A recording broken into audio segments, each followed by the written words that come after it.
We're going Primal for this level of the Best in Horror Countdown 2023 to 2024. There's something absolutely fascinating and horrifying about early man. It shows that even ages ago, there was a great desire to know more and evolve. But also studying early man delves into our most animalistic roots. Today's films deal with terrors older than modern man in one way or another.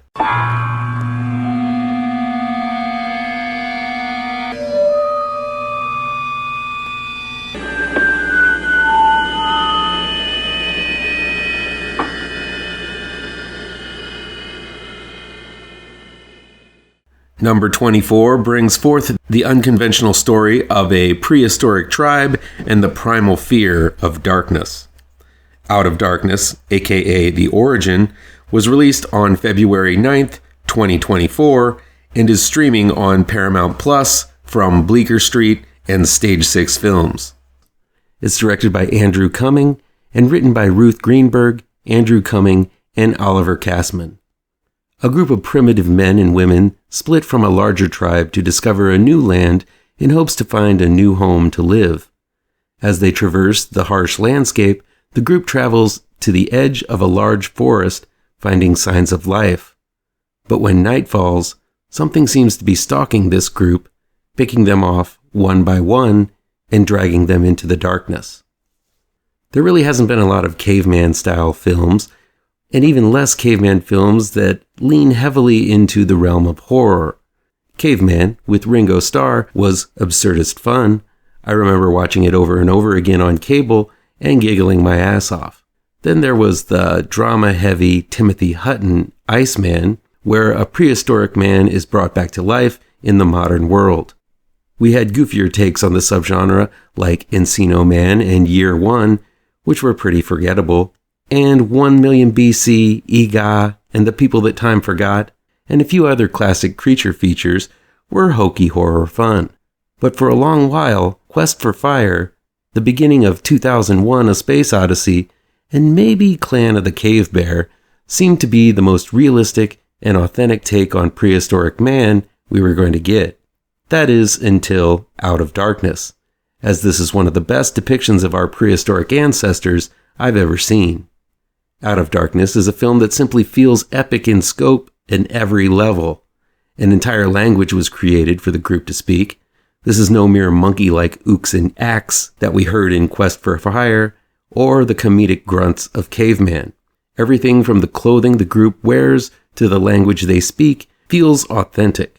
There seems to have been an amazing amount of research to bring the harsh and desperate life of what we call cavemen to life.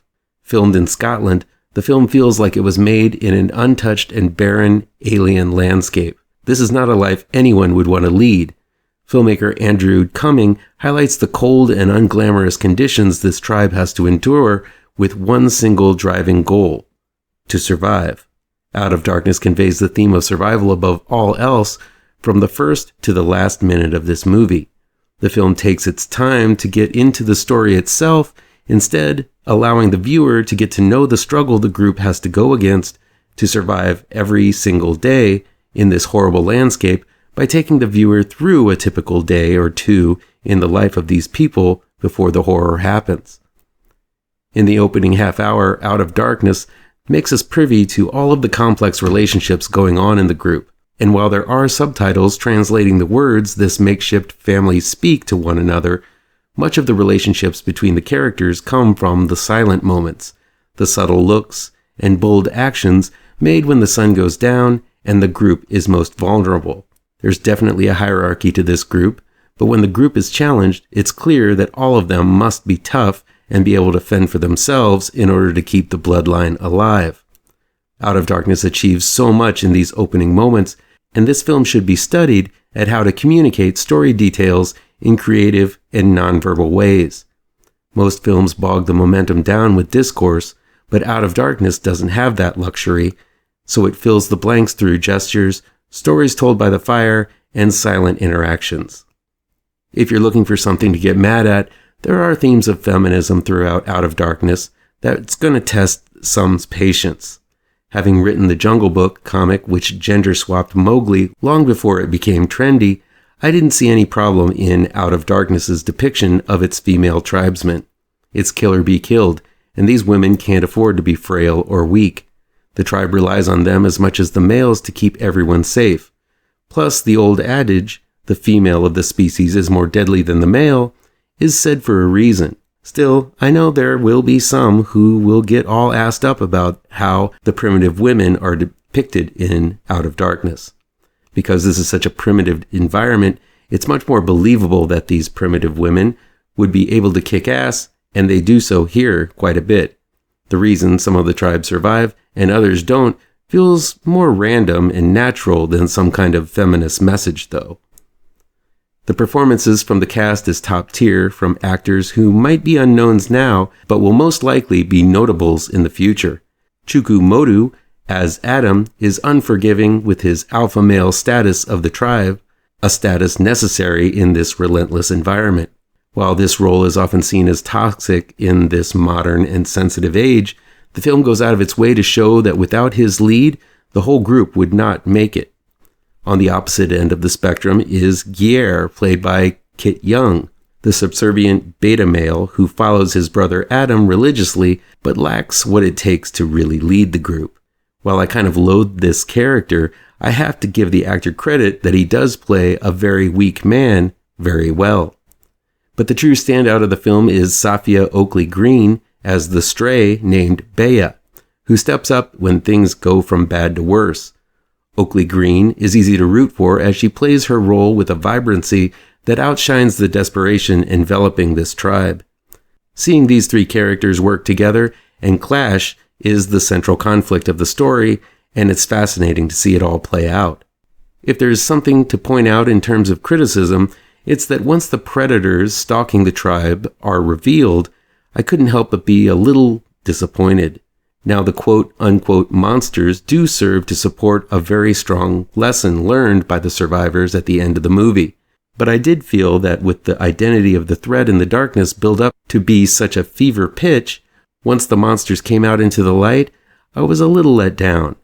Again, thematically, it works and makes the film much more of a moral exercise than a horror film, so I understand why they went where they did. Director Andrew Cumming, along with his co-writers Ruth Greenberg and Oliver Kassman, create a world that feels real, dangerous, authentic, and something I would never want to live in. But nevertheless, I was fascinated and couldn't keep my eyes off the screen for the whole time. Out of Darkness is a film able to convey a feeling of primal terror of what is out there in the darkness, just waiting to pounce and end you. It relies on amping the terror up for most of the film, and while the revelation of what it is may not live up to the monsters in our own imagination, it still ends with an emotional and moral power punch to the gut. Out of Darkness presents a new and exciting world with interesting characters, then places them in the direst of situations and never lets up. Setting Out of Darkness in prehistoric times sets it apart from the herd, but still, it couldn't be more of a humble, soulful tale as it tells both a complex and simple tale of survival and humanity all at once. I fully recommend this movie. For today's bonus review, it's All You Need Is Death. All together now. We look at a film about a tribal song, not that song, that delves into man's creation and beyond. All You Need Is Death was released on April 12th, 2024, and it's available streaming on Shudder from XYZ Films. All You Need Is Death is new in select theaters and on demand from XYZ Films. It's directed and written by Paul Duane. A young couple, Anna and Alex, played by Simone Collins and Charlie Mahar, are music geeks for ancient music, looking for forgotten and rare songs from long-dead cultures. They attend a weekly group of like-minded music aficionados, led by Agnes, played by Catherine Siggins. When Anna and Alex get wind of a truly unique forgotten song, they're steered towards the home of Rita, played by Texas Chainsaw Massacre's Olwen Fiore.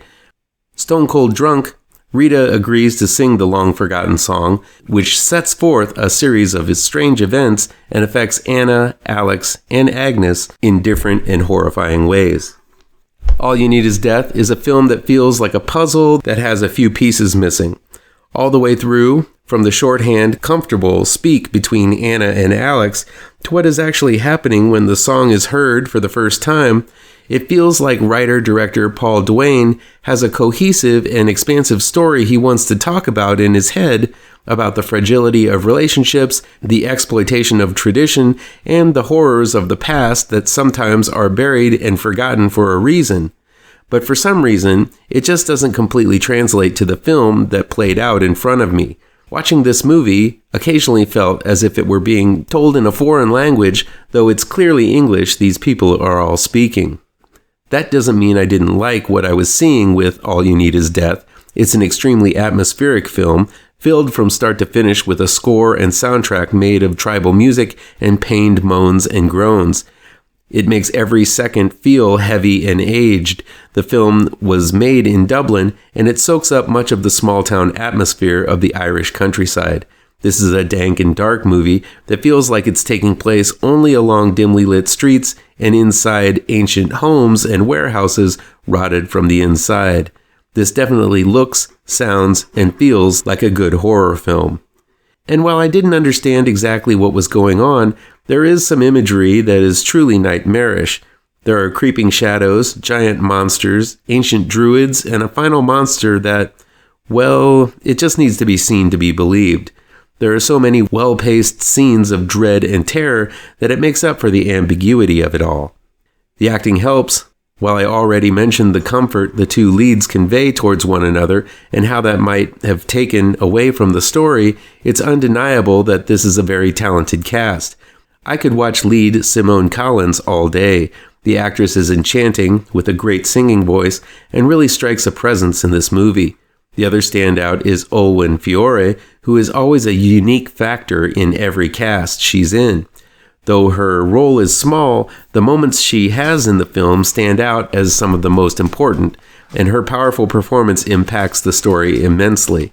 I'm glad to see this actress getting more roles, as she always has something very special to add. Yes, this film looks good. It's got strange and terrifying imagery I haven't seen before. The cast is immensely talented, and there's a strong look, feel, and especially sound to All You Need Is Death. Still throughout, I was left with burning questions as to what the hell was happening. Why the hell is that character talking that way? Who the hell is this guy who shows up and then disappears for the rest of the movie? Why the hell is that guy castrated? And what the bloody hell is going on in any of it? There's an amazing movie in All You Need Is Death, and if you don't mind those nagging questions, then you might want to take a chance on this truly perplexing but thoroughly unique and fascinating little movie. Once again and always, feel free to agree, disagree, or how about you play along at home and give me your own picks for your favorite horror movies. It's October, so let's talk horror. Come back tomorrow for the next level in the Best in Horror Countdown. Be sure to hit all of those pertinent bells and whistles down below, and you'll never miss a post. Happy Halloween, folks. Please do me a favor and punch that like button down below.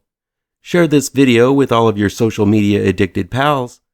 Click subscribe to this channel and ring that bell for notifications.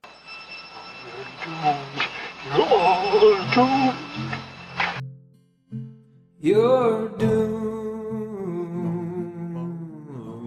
to live the life you're meant to be, stuck inside your reality. You're doomed.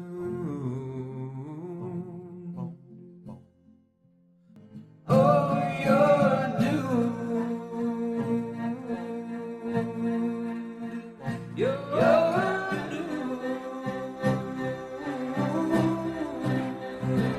You're doomed. Live the life that you are meant to be. To live inside that